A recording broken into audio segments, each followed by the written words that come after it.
So today I was trying out some trapped embossing and it was a complete failure. I'm going to show you what happened just so you can learn from my mistake.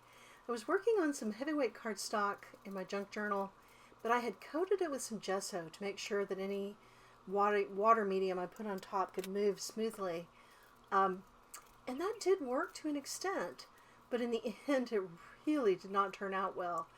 Partially it was because I did not choose good colors, I think, but partially it was just because this gesso background was not a good choice. So I'm making the inky background using some Distress Oxide sprays and some Distress Oxide ink smushing in several different colors. And that part was fine. You know, I think it worked out pretty well. I enjoyed doing it, and I guess that's the most important part. The embossing also worked well. For the embossing, I was using some glycerin put into a foam plate and just applied with a makeup sponge through the stencils.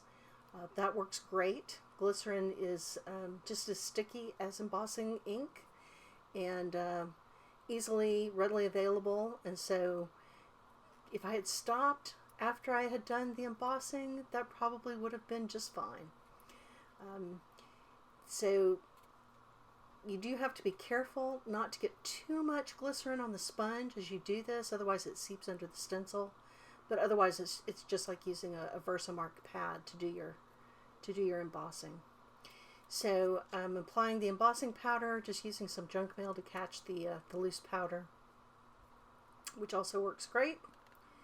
And heating up the embossing powder to get it smooth and melted to trap the ink underneath. And then you put a contrasting layer on top to show off the ink that you've trapped with the embossing. That's the idea anyway. And I'll link some examples of people who did it well after we get to the end of this video, and you can see my complete and total failure. If I had gone just this far, just finished the embossing and stopped, it would have been fine. But no, I put it back in the splat box and started applying the stain, and the stain didn't penetrate because of the gesso. So those white vertical stripes that were faintly visible to begin with just became really, really evident at this point, and not a good look. The point was for the embossing to resist the stain, not for the gesso to resist the stain. So I think heavyweight cardstock is the way to go. So this is a close-up of the final project, and I think this one is actually going in the trash.